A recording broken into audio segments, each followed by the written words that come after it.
जय हिंद बच्चों। पिछले वीडियो में हमने बात किया था कि संख्याएं किसे कहते हैं।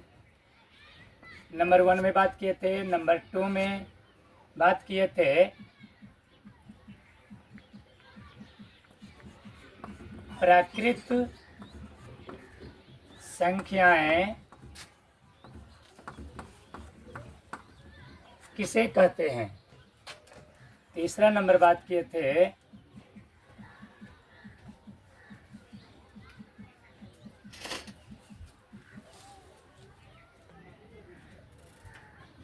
तो हम बात कर रहे थे कि पिछले वीडियो में हमने संख्याएं किसे कहते हैं ये बताएं, प्राकृत संख्याएं किसे कहते हैं इसे डिफाइन किए।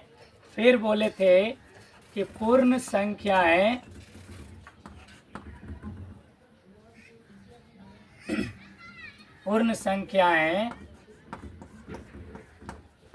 किसे कहते हैं, और एक बातें डील किए थे पूर्णांक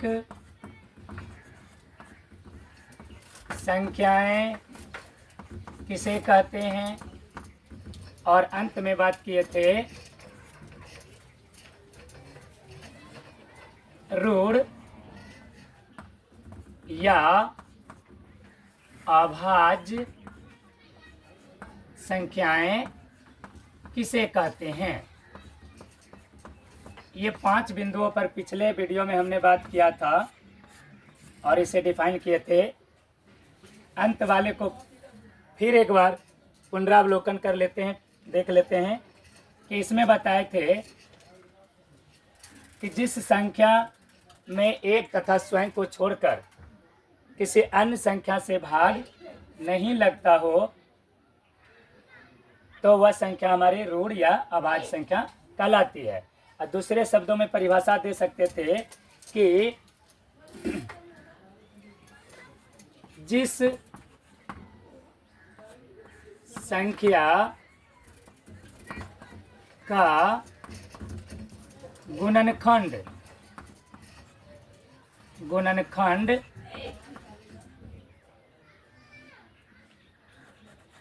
केवल 2 ही हो, मतलब 2 संख्या ही गुणनखंड हो तो वह हमारा क्या ऋण या अभाज्य संख्या कहलाती है।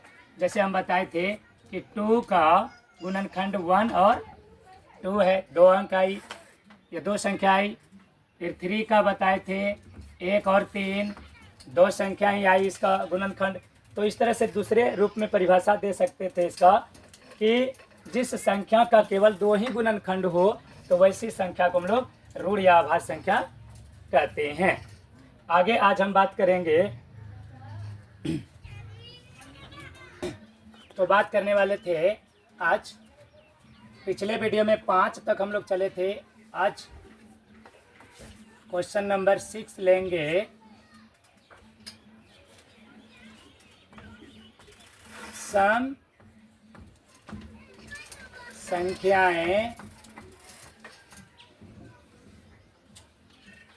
इवन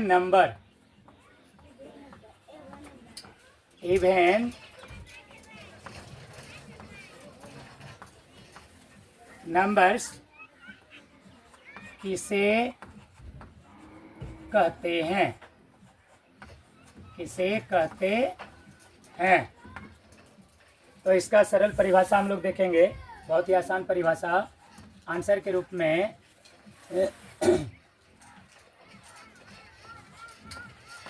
जिस संख्या या अंक में 2 से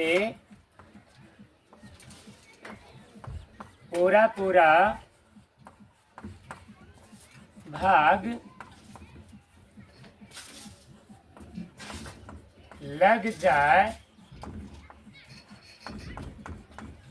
और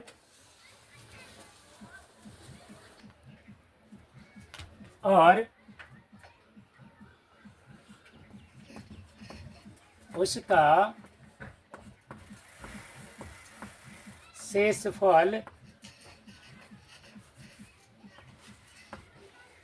शून्य हो जाए तो ऐसी संख्या या अंक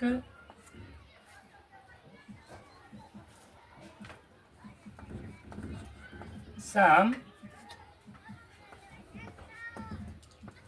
संख्याएं या फिर संख्या भी बोल सकते हैं कहलाती है। जैसे 2, 4, 6, 8, 10, 12, 14 ...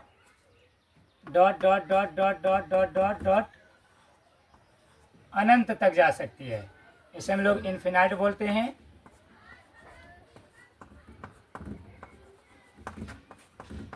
इन्फिनाइट अनंत तक ये जा सकती है। तो इस तरह से हम लोग देख रहे हैं सम संख्याएं किसे कहते हैं। तो परिभाषा कह रहा है जिस संख्या या अंक में 2 से पूरा भाग लग जाए और उसका शेषफल शून्य हो जाए तो ऐसी संख्या या अंक सम संख्या या संख्याएं कहलाती है। यहाँ पर शून्य भी लिख देंगे तो और भी क्लियर हो जाएगी। अब इसे व्याख्या के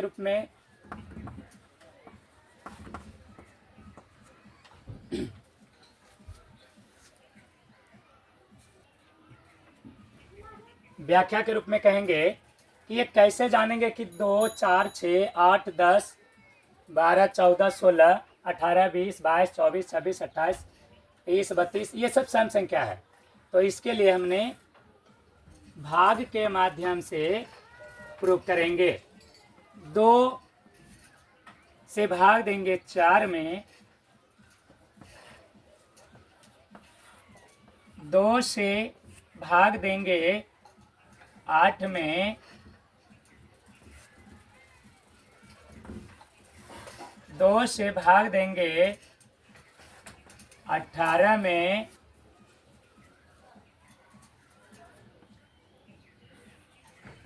2 से भाग देंगे 3456 में, 2 से भाग देंगे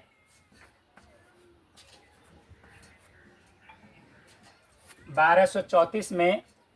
तो यहाँ से प्रूव हो जाएगी कि वास्तव में 2, 4, 6, 8, 10, 12, 14, 16 ये सब हमारा सम संख्या क्यों है। परिभाषा के माध्यम से हम लोग देख चुके हैं कि जिस संख्या या अंक में 2 से पूरा भाग लग जाए और उसका शेषफल शून्य 0 हो जाए तो ऐसी संख्या या अंक सम संख्याएं या संख्या कहलाती है। जैसे 2, 4, 6, 8, 10, 12 इस तरह से लिए। अब इसे भाग देकर भी चेक कर लेते हैं, जांच कर लेते हैं कि वास्तव में ये हमारा 4 सम संख्या है या नहीं, 8 सम संख्या है या नहीं, 18, 1234, 3456 है ना। तो देखेंगे 2 से 4 में भाग देंगे तो 2 दूना 4, शेषफल क्या बचा 0। ये क्या कह रहा था, जिसका शेषफल 0 हो जाए, 2 से भाग देने पर जिसका शेषफल 0 हो जाए। तो यहाँ 0 हो चुकी है। फिर 2 चौके 8, इसका शेषफल 0, 2 नमा 18, इसका शेषफल 0। अब यहाँ पर देखेंगे, इसे गहराई से समझेंगे कि 2 एका 2, एक बचा, ऊपर से 4, 2 सते 14, 0 0। अभी यहाँ 0 हुई, लेकिन अभी अंक बची हुई है, उतारेंगे 5, तो 2 दूना 4 खाएगी यहाँ 4, तो ये ऊपर से फिर लाएंगे 6, इससे 5 में 4 चली गई, 1 ऊपर से 6 उतारे, 16 2 8 16, ये हो गया आपका 0। तो क्या कहा, जिसका शेषफल 0 हो जाए, जिस संख्या का शेषफल 2 से भाग देने पर 0 हो जाए, तो वो हमारी क्या है, सम संख्या है। फिर आगे देखेंगे इसमें 2 छक 12, 2 अंक खाएगी यहाँ, ये 0, ऊपर से 3 आई, 2 एका 2, 1 शेष आई, ऊपर से 4, 2 सते 14, शेषफल क्या बना, 0। इस तरह से ये प्रूव हो गया कि जिस संख्या में 2 से पूरा पूरा भाग लग जाए और उसका शेषफल 0 हो जाए, तो ऐसी संख्या सम संख्या कहलाती है, अर्थात इवन नंबर्स कहलाती है। तो यहाँ पर देख रहे हैं कि 4 हमारा क्या है, सम संख्या है। फिर हमारा 8 क्या है, सम संख्या है। फिर हमारा 18 क्या, इस पर बढ़ेंगे तो 18 मिलेगी, तो 18 भी हमारा सम संख्या है। फिर आपका 3456 हमारा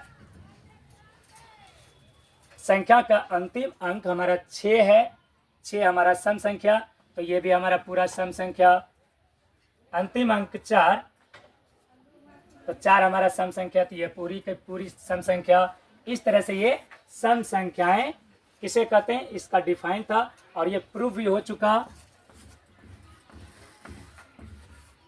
प्रूफ भी हो चुकी कि वास्तव में 2 4 6 8 10 12 14 16 18 20 ... ये हमारी सम संख्या, मतलब अनंत तक जा सकती है ये। ओके,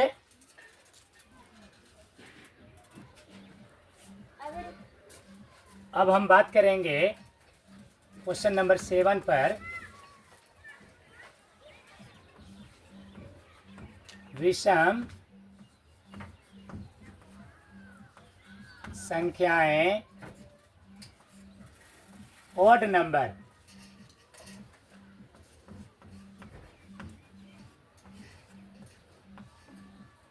ऑड नंबर्स किसे कहते हैं, तो आंसर के रूप में कहेंगे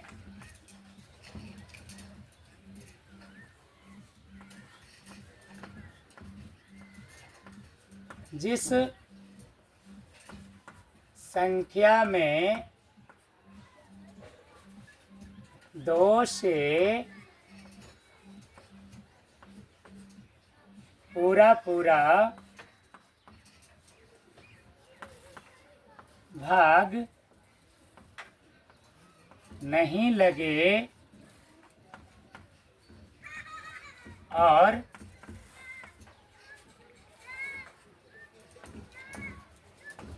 उसका शेषफल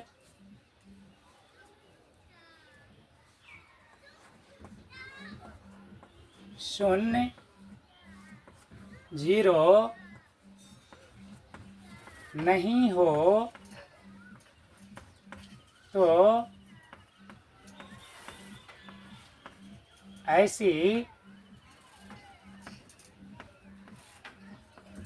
संख्या या अंक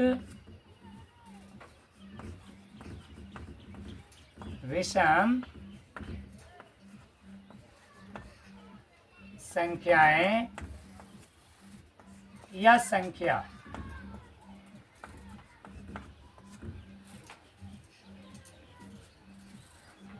कहलाती है, कहलाती है। जैसे जैसे 1 3 5 7 9 11 13 15 17 dot dot dot dot dot infinite तक जा सकते हैं।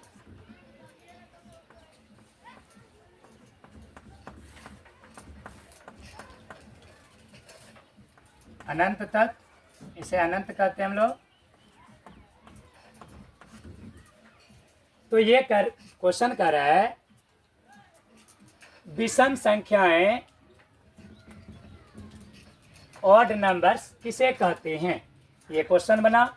इस क्वेश्चन का आंसर जो हम लोग देखेंगे कि जिस संख्या में 2 से पूरा पूरा भाग नहीं लगे और उसका शेषफल 0 नहीं हो तो ऐसी संख्या या अंक विषम संख्याएं या संख्याएं का मतलब हो गया, हो सकता है 2-4 संख्याएं लिखी हो, संख्याएं या संख्या कहलाती है। जैसे 1 3 5 7 9 11 13 15 17 डॉट डॉट डॉट इन्फिनिट तक। अब इसकी व्याख्या करेंगे। व्याख्या का मतलब हो गया, इसे प्रूव करेंगे कि वास्तव में ये 1 2 3 मतलब 1 3 5 7 9 ये कैसे हमारा विषम संख्या है। तो भाग के रूप में लेकर चलेंगे। क्या कह रहा था, पूरा पूरा भाग लग जाए, तो भाग के रूप में देखेंगे, वो भी किससे, 2 से। तो कह रहा था पूरा पूरा भाग नहीं लगे तो ये हमारा विषम संख्या है, और जिसमें पूरा पूरा भाग लग जाए वो हमारी सम संख्या थी। तो यहाँ पर बात करेंगे नंबर 1, 2 से ही भाग देंगे। यहाँ भी जैसे मान लेते हैं 7, 2 से भाग देंगे 11 में। 3 नंबर 2 से भाग देंगे 9 में। 4 नंबर 2 से भाग देंगे 3 2 4 5। 5 नंबर लेंगे, बहुत सारे ले सकते हैं, लेकिन यहाँ पर इतने में ही हम लोग समझ जाएंगे कि वास्तव में 1 3 5 7 9 11 13 15 17 डॉट डॉट डॉट ये हमारी विषम संख्या कैसे है।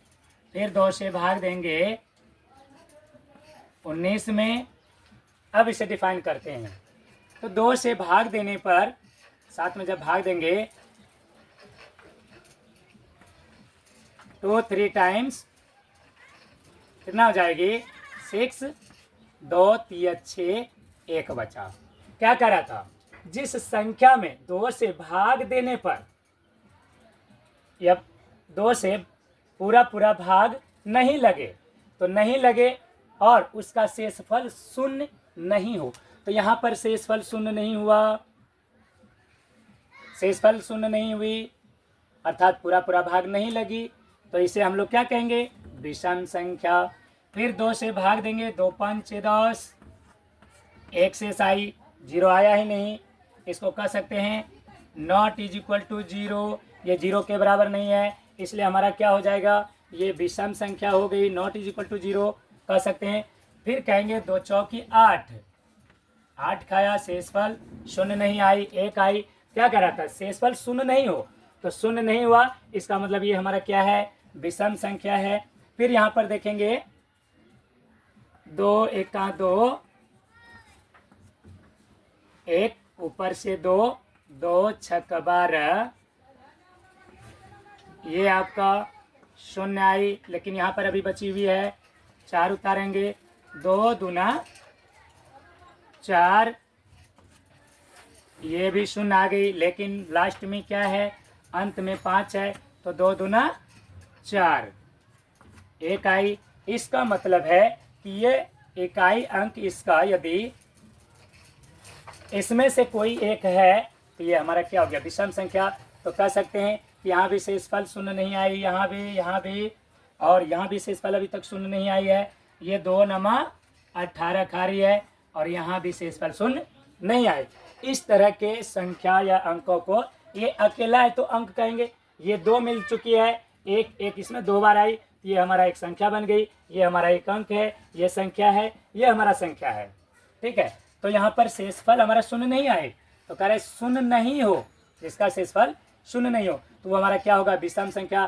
तो यहाँ से देखेंगे तो 7 भी हमारा विषम संख्या है, 11 भी विषम संख्या है ना, 11 भी विषम संख्या है, आपका 7 भी विषम संख्या हो गई, फिर आपका 9 विषम संख्या है, ठीक है, फिर आपका 19 विषम संख्या है, और 3245 अर्थात 3245 ये भी हमारा विषम संख्या है। तो इस तरह से आप चाहें तो इसका इमेज ले सकते हैं, और या तो वीडियो को रोक कर आप लिख सकते हैं कॉपी पर और याद भी कर सकते हैं। और आसानी से इसे याद तभी आप रख पाएंगे जब बार बार इसे दिमाग में घुमाते रहेंगे। किसी भी तरह के काम कर रहे हो तो इसे आप दिमाग में डालते रहें कि हमने कॉपी पर क्या पढ़े थे, बोर्ड पर क्या पढ़े थे, इस तरह से याद रहने लगेगी और स्मरण शक्ति बढ़ जाएगी। ओके,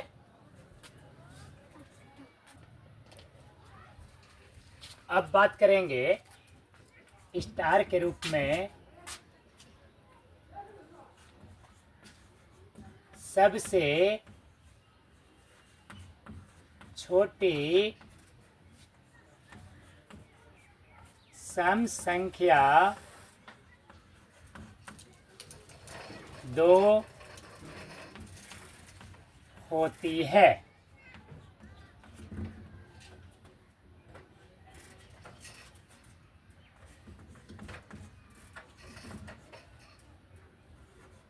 सबसे छोटी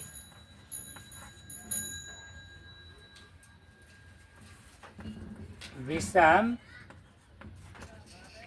संख्या 1 होती है।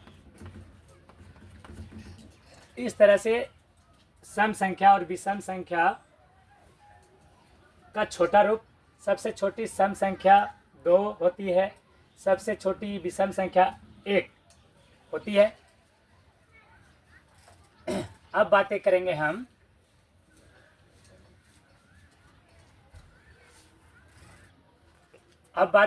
लोग क्वेश्चन 8 पर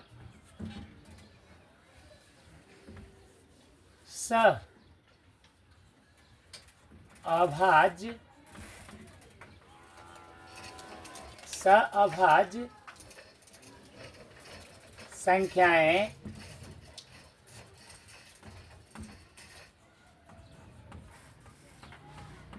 अंग्रेजी में कहेंगे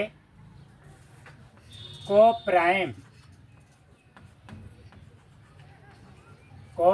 नंबर्स किसे कहते हैं? किसे कहते हैं? सअभाज्य संख्याएं को प्राइम नंबर्स किसे कहते हैं? तो आंसर के रूप में चलेंगे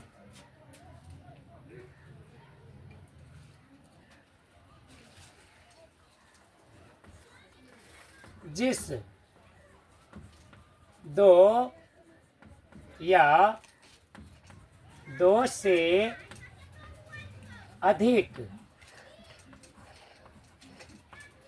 प्राकृत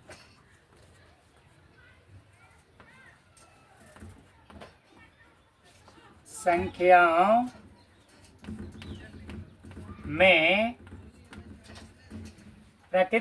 में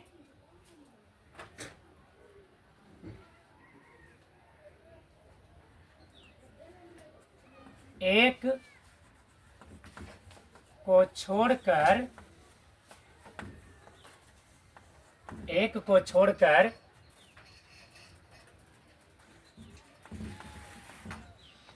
कोई दूसरा उभयनिष्ठ गुणनखंड नहीं हो, नहीं हो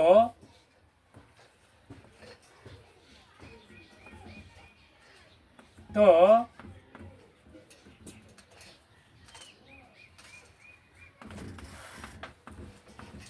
ऐसी संख्याएं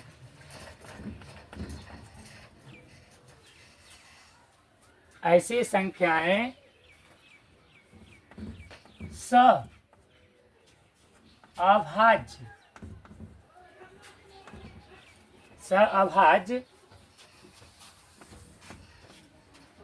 संख्याएं कहलाती है।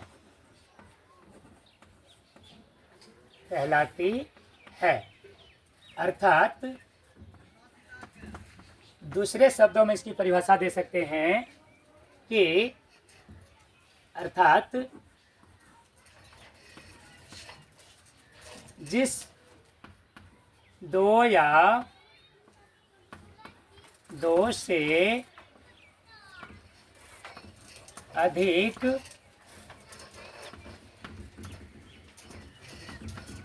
संख्याओं का HCF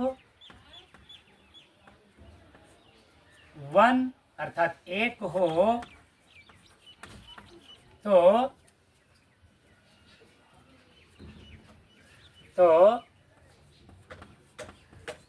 ऐसी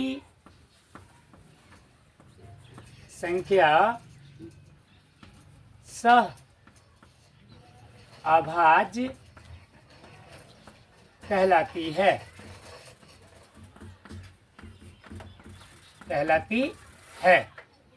जैसे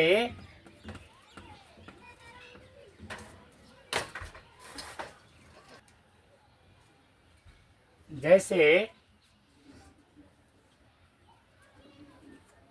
3, 5 ये संख्याओं का समूह है। 5, 7 5, 7 ये एक समूह है। 7, 9 भी कह सकते हैं। 17, 19 भी कह सकते हैं।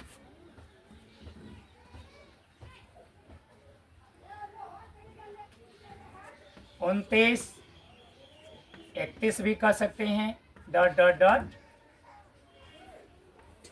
हो सकती है अनंत तक। अब इसकी व्याख्या करेंगे। व्याख्या मतलब प्रूफ करेंगे इसे कि वास्तव में ये अंकों का युग्म जो है तो ये वास्तव में हमारा सअभाज्य संख्या कैसे है। तो पहले इसको भी समझ लेते हैं। पहले परिभाषा को, सअभाज्य संख्याएं को प्राइम नंबर्स किसे कहते हैं। तो क्या कह रहा है, जिस दो या दो से अधिक प्राकृत संख्याओं में एक को छोड़कर कोई दूसरा उभयनिष्ठ का मतलब होता है कॉमन, जो सब में हो। जैसे मान लेते हैं 3A 4A 3B, तो ये दोनों में आपका कॉमन क्या है, A कॉमन है, मतलब A आपका कॉमन है। तो यहाँ पर इसमें भी शामिल है, इसमें भी शामिल है। उसी तरह से यहाँ कह रहा है उभयनिष्ठ, जिसमें कॉमन हो। उभयनिष्ठ गुणनखंड एक को छोड़कर कोई दूसरा नहीं हो तो ऐसी संख्याएं सअभाज्य संख्याएं कहलाती है। अर्थात इसकी और दूसरी परिभाषा दे सकते हैं कि जिस दो या दो से अधिक संख्याओं का HCF एक हो तो ऐसी संख्या सअभाज्य संख्या या सअभाज्य कहलाती है। ठीक है, जैसे अब इसका व्याख्या करेंगे।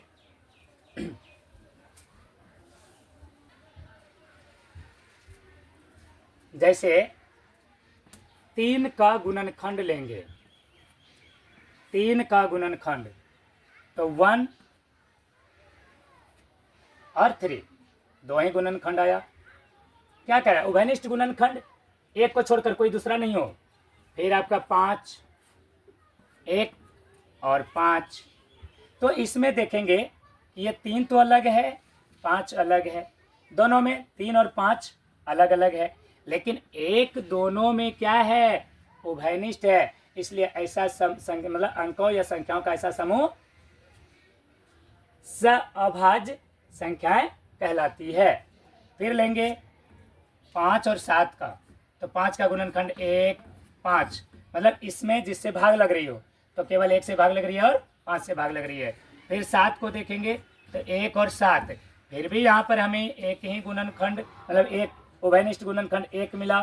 फिर आगे देखेंगे तो यहाँ पर 17 19, इसमें लेंगे 17 का गुणनखंड 1 और 17, गुणनखंड भी बताएंगे गुणनखंड क्या है।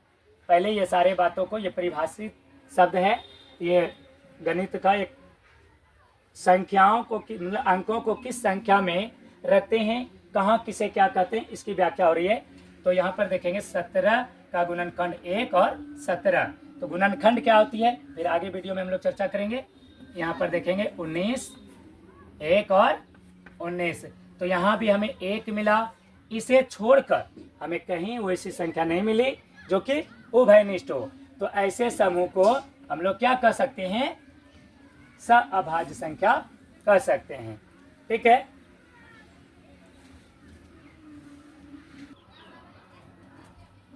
अब बात करेंगे हम क्वेश्चन नंबर 9 पर। जुड़वा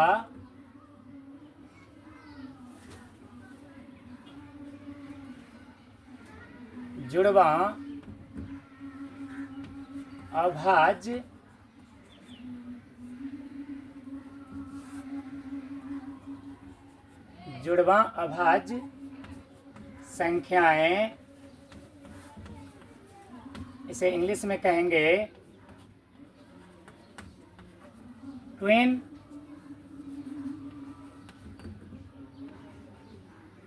प्राइम नंबर्स किसे कहते हैं।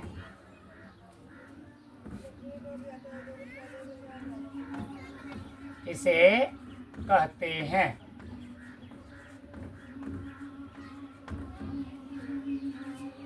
जुड़वा अभाज्य संख्याएं ट्विन प्राइम नंबर्स किसे कहते हैं, तो आंसर कहेंगे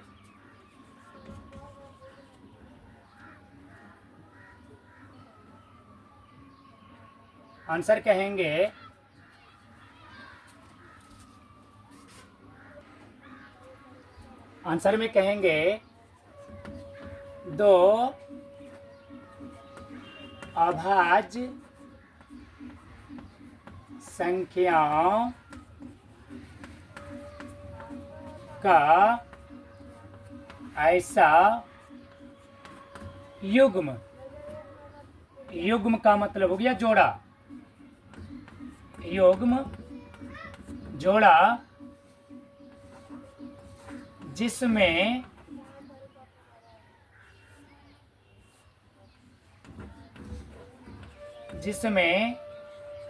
दो का अंतर हो तो अभाज्य संख्याओं के ऐसे युग्म को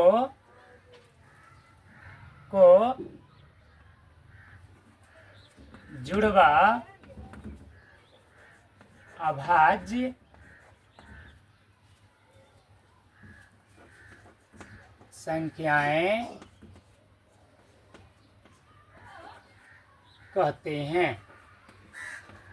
कहते हैं। जैसे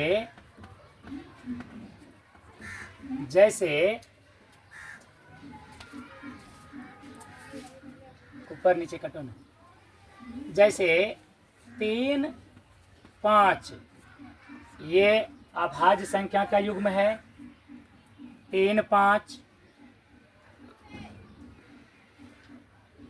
17 19 ये अभाज्य संख्या का युग्म है। और भी ले सकते हैं 11, 13, ये भी अभाज्य संख्या है। ये सअभाज्य संख्या अर्थात अभाज्य संख्याओं का युग्म जोड़ा है और ये जुड़वा अभाज्य संख्याएं कहलाती है। इंग्लिश में कहेंगे ट्विन प्राइम नंबर्स। और भी ले सकते हैं 29, 31 आदि। अब इसके परिभाषा को देखेंगे, क्या कह रहा है क्वेश्चन पहले का कि जुड़वा अभाज्य संख्याएं ट्विन प्राइम नंबर्स किसे कहते हैं। तो कह रहा है, आंसर कह रहा है दो अभाज्य संख्याओं, तो दो, एक अभाज्य संख्या ये, एक अभाज्य संख्या ये, दो अभाज्य संख्याओं का ऐसा युग्म या जोड़ा जिसमें दो का अंतर हो। कितने का अंतर हो? दो का अंतर हो तो अभाज्य संख्याओं के ऐसे युग्म, युग्म मतलब जोड़ा, को जुड़वा अभाज्य संख्या कहते हैं। अब इसे व्याख्या के रूप में प्रूव करेंगे कि वास्तव में ये हमारा जुड़वा अभाज्य संख्या कैसे है।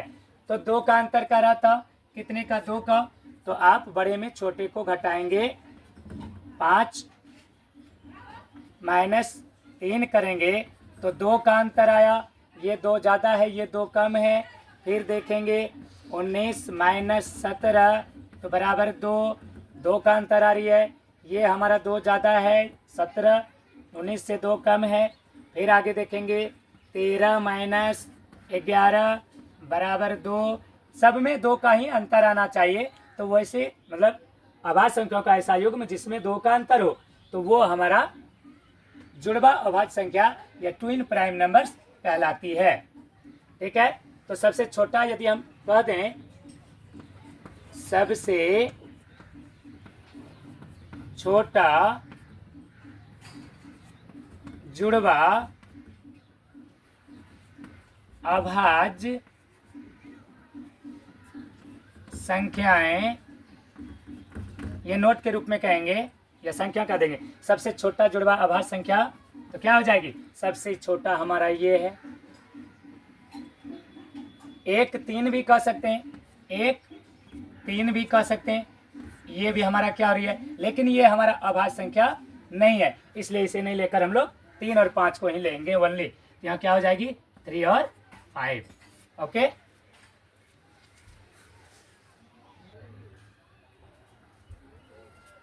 अब बात करेंगे क्वेश्चन नंबर 10। कह रहा है, क्वेश्चन कहेगा भाज्य या यौगिक, भाज्य या यौगिक, इसे अंग्रेजी में कहेंगे composite number, COMPOSITE, composite NUMBERS numbers किसे कहते हैं? किसे कहते हैं? ये हमारा क्वेश्चन हुआ। भाज्य या यौगिक, भाज्य या यौगिक कंपोजिट नंबर्स किसे कहते हैं? तो आंसर में कहेंगे, एकदम सरल आंसर देंगे इसका, सरल परिभाषा से हम याद रख लेंगे, आप भी याद रख सकते हैं आसानी से। क्या कहेंगे? जिस अंक या संख्या का 3 या 3 से अधिक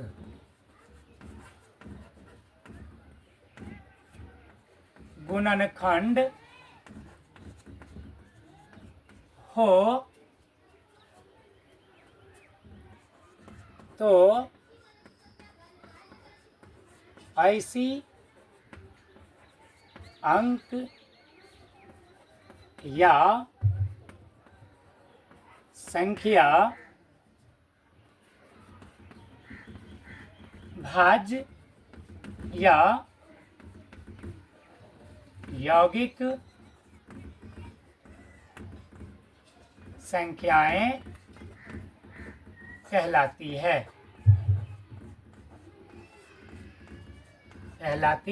है, ओके। जैसे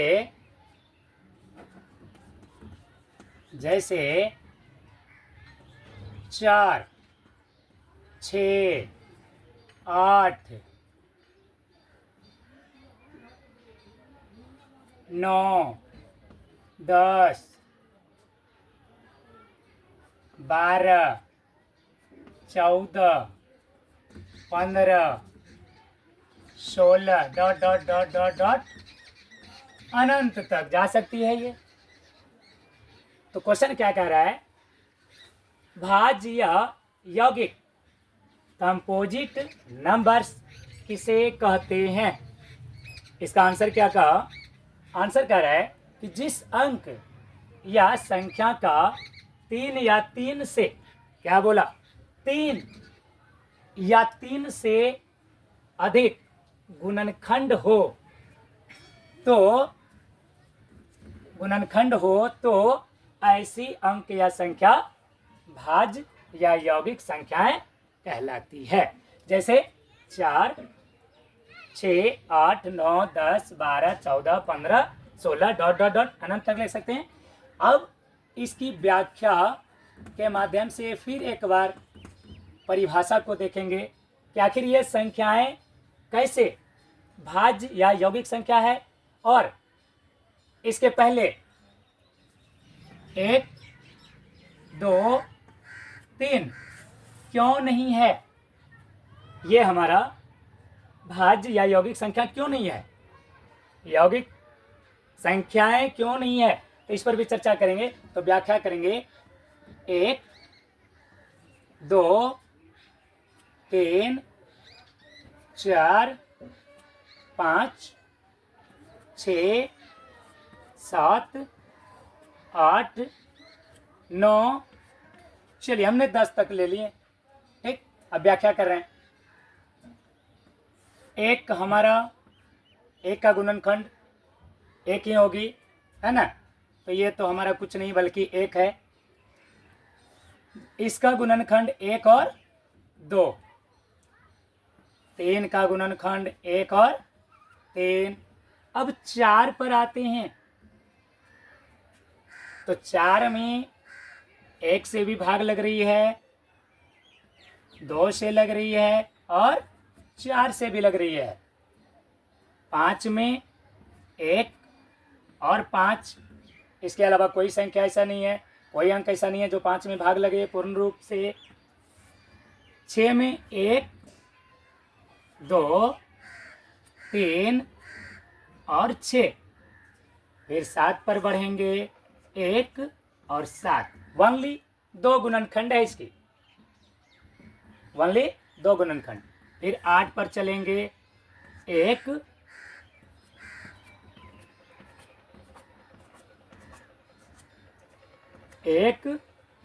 2 से भाग लगी,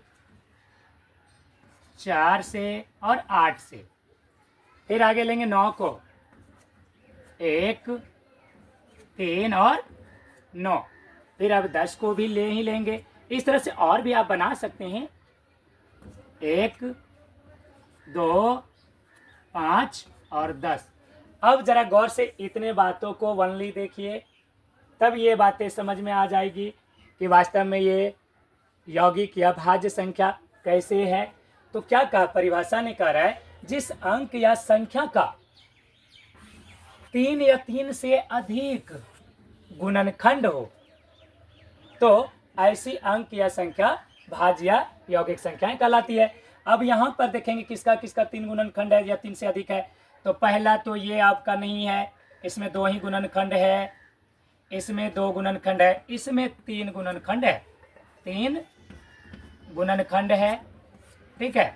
आप यहाँ बढ़ेंगे, 2 गुणनखंड है। अच्छा, ये दोनों में 3 गुणनखंड जब नहीं है तो ये हमारा यौगिक या भाज्य संख्या नहीं है, बल्कि पिछले वीडियो में हमने बताए थे कि ये हमारा अभाज्य संख्या है। क्या है, अभाज्य संख्या, ये भाज्य संख्या नहीं है। फिर इसमें देखेंगे तो ये हमारा क्या है, क्योंकि 3 गुणनखंड है, इसलिए ये हमारा क्या है, यौगिक या भाज्य संख्या है। 5 हमारा नहीं है।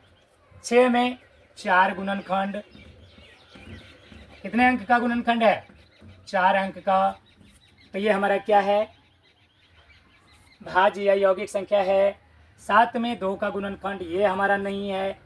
8 में 4 गुणनखंड, 4 अंक गुणनखंड के रूप में, तो ये हमारा क्या है, ये हमारा यौगिक या भाज्य संख्या है। इसमें भी 3 है, 9 में 3 अंक है गुणनखंड के रूप में, इसे क्या कहेंगे, इसे हम लोग 3 गुणनखंड कहेंगे। 3 गुणनखंड है इसमें, तो 3 गुणनखंड होने के कारण ये क्या हो जाएगी, यौगिक या भाज्य संख्या हो जाएगी। फिर आप 10 में देखिए, 10 में भी 4 गुणनखंड, तो ये हमारा क्या बना, यौगिक या भाज्य संख्या। इस तरह से ये प्रूव हो गया कि ये जितने भी टिक सही के चिन्ह लगे हुए हैं, ये हमारा भाज्य या यौगिक संख्या है। अब जैसे यहाँ लिए हुए हैं 4, 6, 8, 9, 10, 12, तो यहाँ पर देखिए 4 है हमारा, 6 है, 8 है, 9 है और 10 भी है। इस तरह से इसको आप इस तरह से बनाकर चेक कर सकते हैं। तो ये था भाज्य या यौगिक संख्याएं, कंपोजिट नंबर्स किसे कहते हैं, इसकी व्याख्या थी, ये परिभाषा थी। इसे आसान भाषा में हम लोग सीखें। अब एक बातें और हम करना चाहेंगे,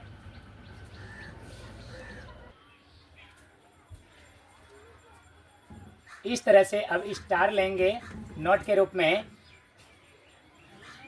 भाज्य या यौगिक संख्या का नोट के रूप में स्टार कहेंगे। सबसे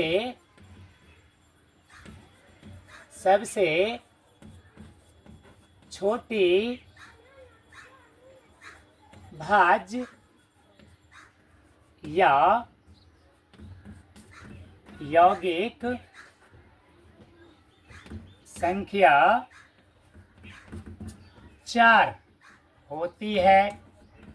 क्यों होती है, तो पिछले वीडियो में, मतलब जस्ट अभी कुछ देर पहले हम लोग देख चुके हैं कि 4, 6, 8 इस तरह से हमारा क्या था, भाज्य संख्या था।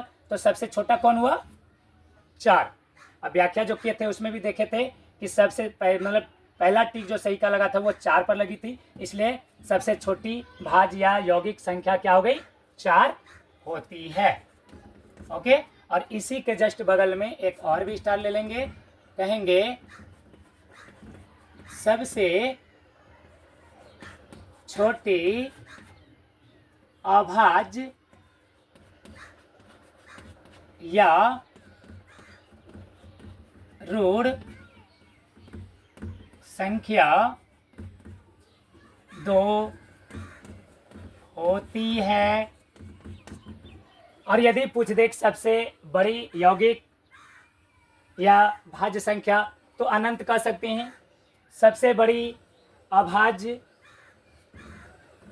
या ऋण संख्या तो अनंत कह सकते हैं, ये बड़े के लिए। और छोटे में कह सकते हैं सबसे छोटी भाज्य या यौगिक संख्या 4 होती है, सबसे छोटी अभाज्य या ऋण संख्या 2 होती है। ये सब इतना इम्पोर्टेंस होती है कि आपको सवाल हल करने में मदद करता है। ठीक है, अब जैसे कह दे कि सबसे छोटी अभाज्य संख्या और सबसे छोटी भाज्य संख्या का गुणनफल कितना होगा, तो सबसे छोटी अभाज्य संख्या 2, इसका गुणनफल निकालना है। और सबसे छोटी भाज्य संख्या 4, तो इसका गुणनफल कितना हो गया, 8। आपको विकल्प दिया रहे 5, 6, 7, ए नंबर में ही 8 दिया रहे, तो आप क्या करोगे, 8 को टिक लगाओगे। ये ए है, ये बी है, ये सी है और ये डी है। तो इस तरह से आपका आंसर ये हो गया। यदि पूछ दे और भी इसी तरह का, अभी तो परिभाषा केवल व्याख्या कर रहे हैं परिभाषा की, उसके बाद हम लोग एक क्लास वाइज बुक पर भी चलेंगे, तो बुक पर भी चर्चा करेंगे। ठीक है, और आज का वीडियो इतना तक ही रहने देते हैं। जय हिंद, जय भारत।